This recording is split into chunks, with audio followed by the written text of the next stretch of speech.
I think that fans are eager to see more of Natasha Romanoff. She is really the only one of the original Avengers who hasn't had her own standalone movie. I mean, we got Thor, we got Captain America, Iron Man, Hulk, and so it's time for Natasha's story to be told.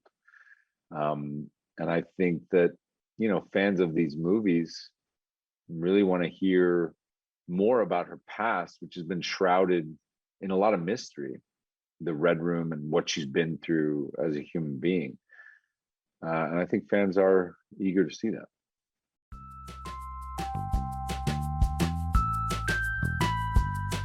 How do I feel about joining the MCU? I don't know how one could answer that question except awesome.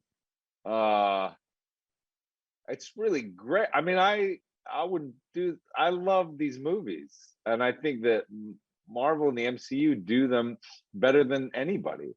The the production of the movies themselves, the scripts, the characters are all so rich and at the highest level. And then on top of that, you have this world of brothers and sisters, who are making the rest of the mythology, and that mythology is crossing over in weird, wonderful ways. So I don't know how I could possibly answer that question without simply saying, well, I seem to have said a lot more, but simply saying, I feel awesome about it.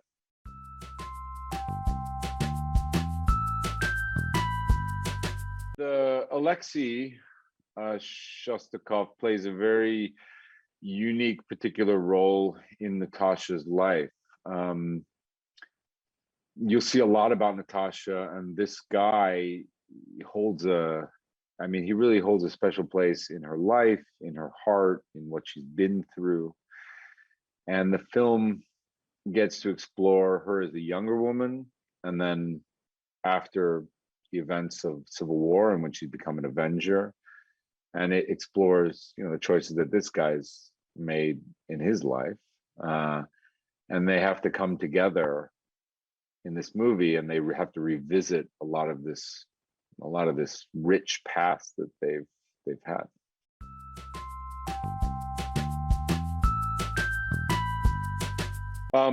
So when we find Alexi in this movie, well, after this little prelude, when we find him for the bulk of the movie, he is in prison. He's made a lot of mistakes in his life. He's really a failure, both physically, morally, and emotionally. He was a very capable dude who's let himself go in many different ways. And he's full of remorse and guilt, also desperation, but he still does have this fire of life in him that is reignited when, this opportunity begins for him when we meet him in the movie. And throughout the movie, he will go on this incredible journey, this incredible arc of really finding out what he's made of and who he's been all along.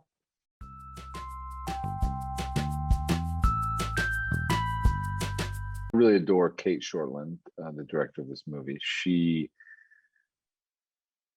is helming a huge blockbuster superhero movie, but she did it with such a delicate, sensitive, creative touch.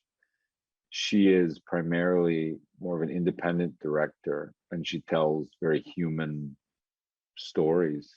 Some of her stories have been coming of age stories of young women.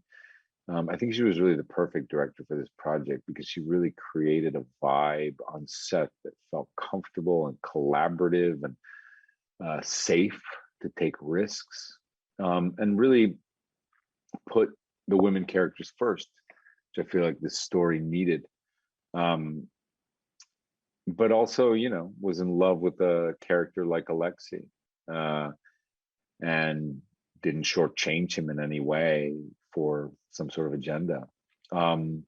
She's a very sensitive artist, and I think the Marvel universe does this very well, where they really creative directors in these big budget movies, but it's not the norm. Um, to have someone so wanting to take risks and willing to take risks and to put them in charge of a big blockbuster movie, I think is a rare thing for a studio to do, but I'm very grateful that they did.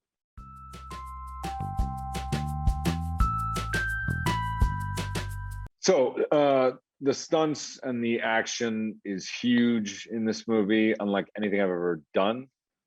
And I think probably unlike anything I've ever seen. It's extremely difficult to do. I do not do most of my own action, thank God. I do a minority of that, but just a sliver of it. But even that sliver required tremendous training. When I got there, I was very out of shape, and the character was very out of shape, and that was a good thing for the character. Before the stunts, it was not a great thing. I started boxing and training with these stunt guys for hours and hours a day. I continued boxing, and working a little bit on this discipline, Russian Sambo, which is Red Guardian's discipline.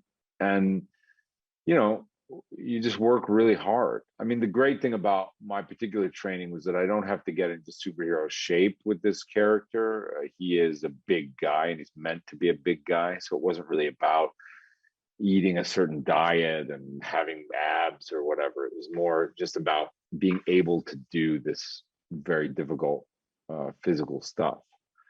And that takes a lot of training just for safety, just so you don't kill yourself, because you're doing hours and hours of this really complicated choreography.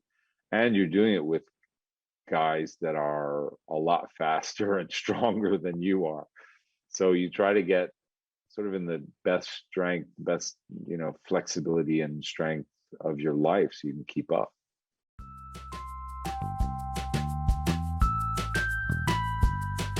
In general, with a movie like this, I think the most important thing that you take away is that you have a great time for a couple hours.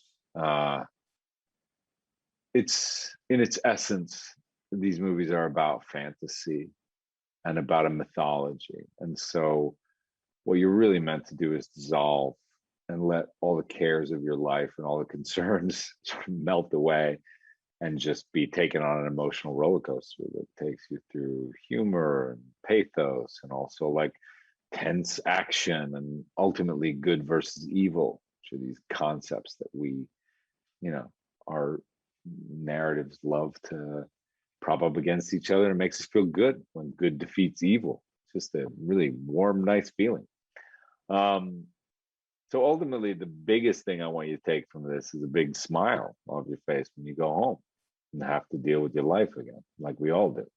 But if you take something else, I also think that you could take from it perhaps more questioning of what family really is, what it means, what your particular role in family means, and what the consequences for good and poor choices with family can mean for your life.